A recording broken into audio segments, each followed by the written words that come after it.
Interesting facts about volcanoes. Number 13. Seismometers. Seismometers are instruments used to measure seismic waves and can be used to measure volcanoes. Seismometers measure the vibrations caused by the movement of rocks and gases as they are released from a volcano at the time of eruption. Seismometers can also measure the distance and speed of the seismic waves, which can help scientists determine the size and strength of the volcanic eruption. Additionally, seismometers are used to detect and measure smaller rumblings that can be indicative of a potential eruption before it actually occurs. These rumblings can be detected even when the volcano is dormant. Number 12. Impacts on climate. Volcanic eruptions can have a wide-ranging effect on climate. Depending on the size of an eruption, particles and gases can spread into the atmosphere and lower temperatures by reflecting incoming solar radiation. This effect is known as global dimming and was first observed in 1815 with the eruption of Mount Tambora in Indonesia. Small and medium-sized eruptions can cause short-term episodes of global cooling, while larger eruptions can cause long-term cooling for up to several years. The opposite effect of global warming can occur when the gases and particles released from volcanoes trap heat in the atmosphere, instead of reflecting it away. This is known as a volcanic winter and occurs when the amount of sulfur dioxide released is particularly high. Number 11. Stratovolcanoes.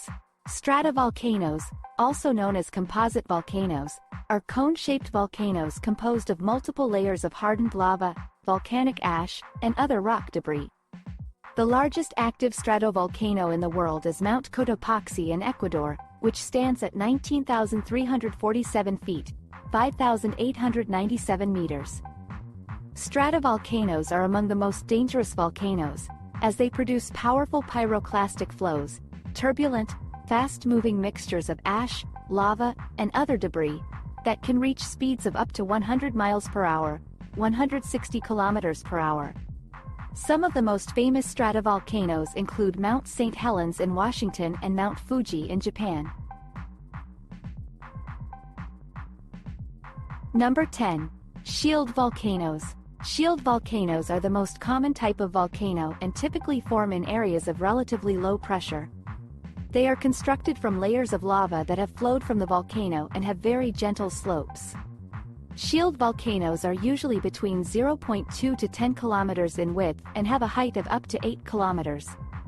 They are called shield volcanoes because they look like a warrior's shield when seen from the top. Shield volcanoes are usually formed by the extrusion of lava that is low in silica content and is less viscous than other types of lava such as andesite. They are usually found in oceanic regions and have relatively shallow slopes that can reach up to 20 degrees. The largest shield volcano is Mauna Loa in Hawaii, which is more than 10 kilometers in width and 4 kilometers in height. Number 9. Volcanoes create landmasses. Volcanic eruptions are one of the main ways that new landmasses are formed. When magma from deep within the earth is pushed to the surface, it cools and hardens, creating new land. The Hawaiian Islands, for example, were formed over millions of years by volcanoes erupting on the seafloor. The islands of Japan, the Philippines, and the Aleutian Islands were also formed by volcanoes. Volcanoes can also create new land by spewing out ash, cinders and lava, which harden to form new land.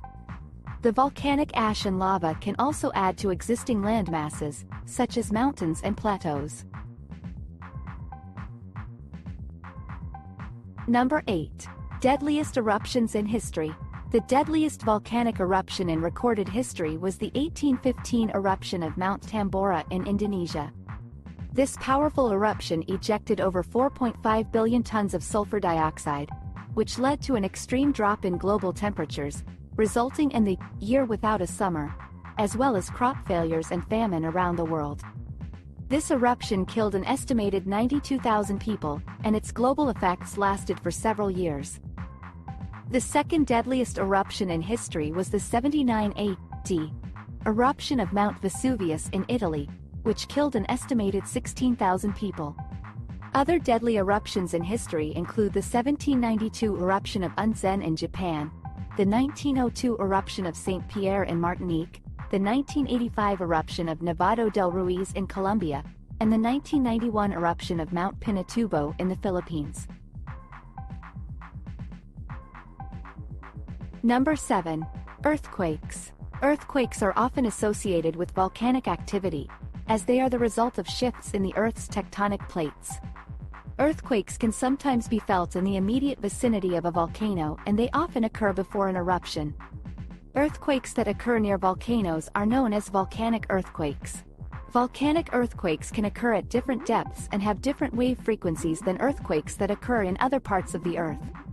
In addition to being associated with eruptions, earthquakes can also cause landslides and avalanches of volcanic debris. Number 6. Pacific Ring of Fire. The Pacific Ring of Fire is a major area of volcanic and seismic activity surrounding the edges of the Pacific Ocean. It is a horseshoe-shaped ring of volcanoes and other seismic activities that stretches for 25,000 miles and covers 40 countries. It is the most active volcanic region in the world and includes some 75% of the world's active and dormant volcanoes. Many of the earthquakes, tsunamis, and volcanic eruptions that occur in this region are caused by the subduction of the Pacific Plate under the continental plates that make up the edges of the Pacific Ocean. The Pacific Ring of Fire is the source of the majority of the world's most destructive natural disasters, including the devastating 2011 tsunami in Japan. Number 5. Obsidian. Obsidian is a type of volcanic glass that forms when lava cools quickly. It is black in color and has a glossy sheen. This natural glass has a hardness of 5 to 6 on the Mohs scale, making it strong and durable. The most common use of obsidian is for cutting tools, as its edges are extremely sharp and can hold their sharpness for a long time. It has been used since ancient times and can be found in archaeological sites all over the world. Obsidian is often found in lava flows and is sometimes referred to as nature's glass. Obsidian forms in a variety of shapes, such as spherules, blades, and nodules. Number 4. How eruptions happen. Volcanic eruptions occur when molten rock, known as magma, rises to the Earth's surface. The magma is composed of molten rocks, ash, and gas. When the magma reaches the surface, it is called lava. The pressure of the magma and the gases inside cause an explosion, sending ash, lava, and gas into the atmosphere. This can create a large ash cloud that can spread over large areas. Depending on the type of volcano, eruptions can range from gentle lava flows to huge explosions that send ash, gas, and rocks into the atmosphere. Number 3. Magma from the Earth's mantle. Magma is the molten rock that erupts from volcanoes or is intruded into the Earth's surface as lava. Magma originates deep beneath the surface of the Earth, where it is formed by the partial melting of rocks in Earth's mantle. This molten material is composed of various elements and minerals, including iron, magnesium, silicon, oxygen, and other compounds.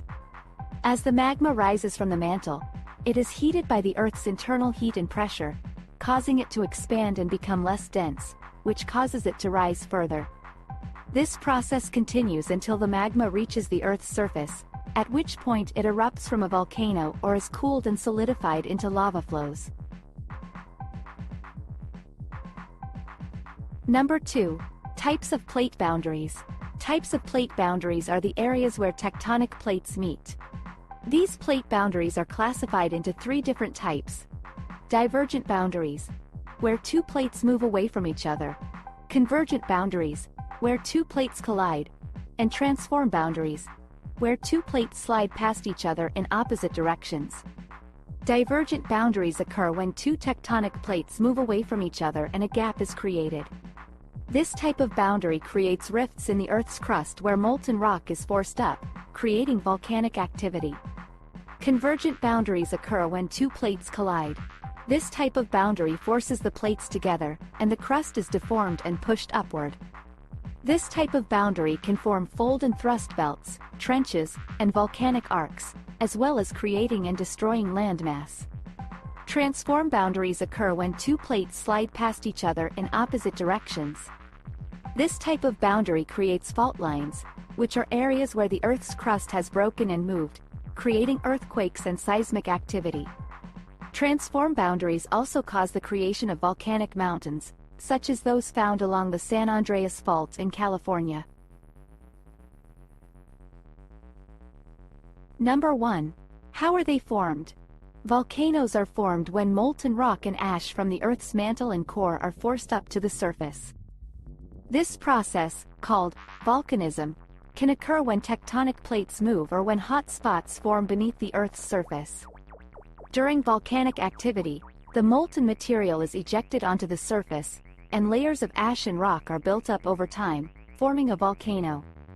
Volcanoes usually form near areas of intense tectonic activity, such as subduction zones, where an oceanic plate is pushed under a continental plate, or at mid-oceanic ridges, where two plates are moving apart.